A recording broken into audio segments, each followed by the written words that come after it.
Hai guys, kembali lagi di Smart Art Channel. 17 hari lagi, Sri Asih akan tayang dan menjawab beribu pertanyaan yang kita tanyakan semua. Di video kali ini, saya akan membahas secara lengkap mengenai asal-usul dari Sri Asih, begitu juga para villainnya. Baik itu berdasarkan komiknya maupun yang berpotensi diadaptasi ke filmnya.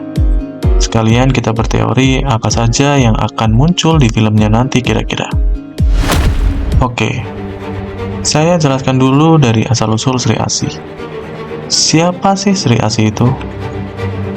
Sri Asih adalah salah satu pahlawan super wanita asli Indonesia. Lalu bagaimana bisa kekuatan Sri Asih berada di dalam diri manusia dan terus menitis dari generasi ke generasi?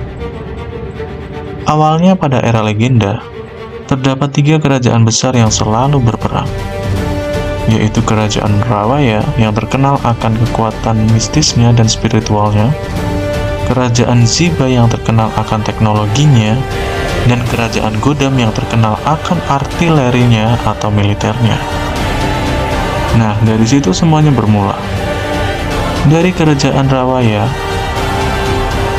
terdapat warganya yang bernama Sri Asih yang kemudian diangkat menjadi pandita utama atau prajurit utama untuk berperang.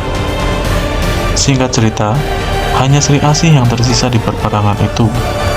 Dan akhirnya, dia memutuskan untuk menitis ke seseorang yang dia rasa pantas untuk mendapatkan kekuatannya. Sri Asih mempunyai kekuatan yang sangat luar biasa. Super strange tentunya.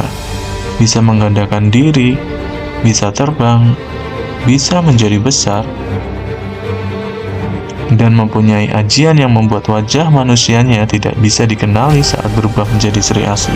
Sri Asih pertama kali menitis yaitu pada diri seorang wanita kaya raya di era patriot bernama Nani Wijaya. Nani Wijaya berprofesi sebagai investigator independen yang bekerja tidak hanya di dalam negeri, namun sampai ke luar negeri demi mengungkap setiap kasus kriminal yang ia tangani. Sri Asih Nani Wijaya lebih banyak berurusan dengan mafia-mafia dan gembong kriminal. Dengan kekuatan sebesar itu, tentunya Nani Wijaya yang mempunyai kekuatan Sri Asih dapat mengatasinya dengan mudah. Kemudian Dewi Asih kembali menitis ke seseorang yang bernama Rengganis, yaitu gadis yang juga seorang aktivis lingkungan hidup dan sosial. Dia mempunyai idealisme dan kegigihan yang tinggi. Itu yang membuatnya terpilih menjadi seorang Sri Asih. Lalu yang terakhir, Sri Asih menitis ke seorang gadis SMA bernama Alana. Gadis yang dari kecil diberikan kemampuan untuk melihat makhluk halus. Di dalam diri Alana dan kehidupan Alana, Sri Asih banyak menghadapi makhluk-makhluk halus, siluman, dan roh jahat yang mengancam kehidupan di waktu itu. Nah, sekarang sudah tahu kan siapa Sri Asih?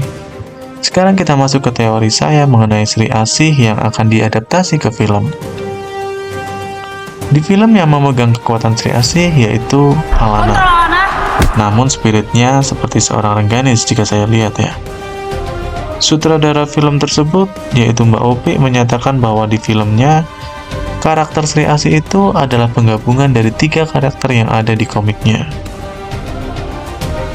Di filmnya tentu banyak penyesuaian agar lebih relate dengan kehidupan kita dan lebih masuk akal. Pada saat forum space di media Twitter, Joko Anwar menyatakan sebuah pernyataan yang menarik dan membuatku bisa berteori lebih jauh nih. Joko Anwar menyatakan pada saat itu bahwa apabila mengadaptasi dari komiknya secara sama persis karakter apapun itu, bakalan semrawut karena origin story yang berbeda-beda. Ada yang dari mitologi, dan ada yang dari planet lain atau alien. Maka Joko Anwar menyelaraskan origin story semua karakter superhero dan villain yang ada di bumi langit, yaitu berasal dari mitologi agar relate dengan masyarakat Indonesia. Ada beberapa yang bisa kita highlight di forum tersebut. Yang pertama yaitu tadi, fokus cerita di Bumi Langit Cinematic Universe bakalan terpusat pada mitologi yang ada di Indonesia. Yang kedua, akan ada kelahiran superhero dan supervillain. Sudah dikonfirmasi salah satunya ialah Rosetan.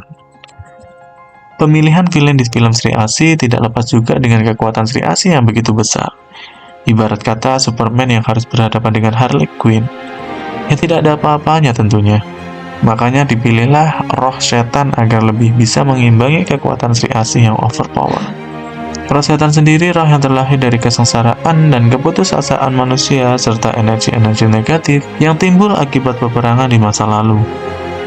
Roh setan mampu memadatkan wujudnya hingga dapat membuat kehancuran dan mampu berinteraksi secara fisik dengan kita semua.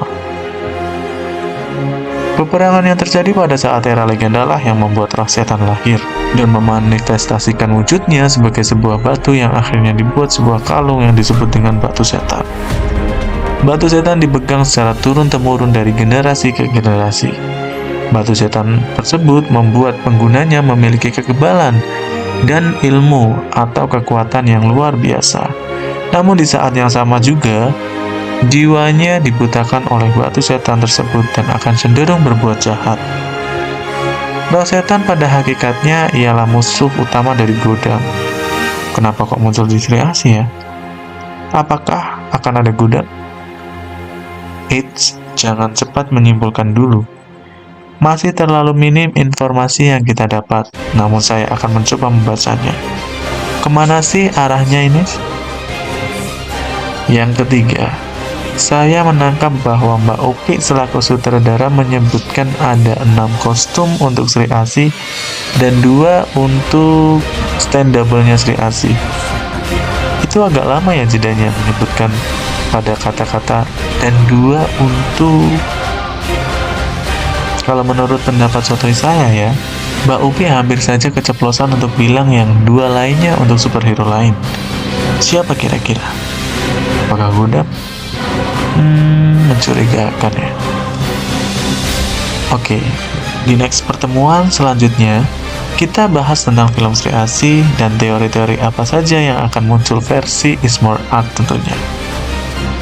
Soalnya kalau kita bahas di video ini terlalu panjang nantinya. Sambil menunggu dan countdown film Sri Asih tayang nanti pada 17 November 2022. 17 hari lagi ya. Kita akan kupas habis. Akhir kata saya Romzi dan seluruh tim yang bertugas mohon undur diri. Apabila ada kritik dan saran silakan tulis di kolom komentar. Dan jangan lupa like dan subscribe serta nyalakan lonceng notifikasinya agar kalian tidak ketinggalan konten-konten menarik dari Ismore Art Channel tentunya. Sampai jumpa.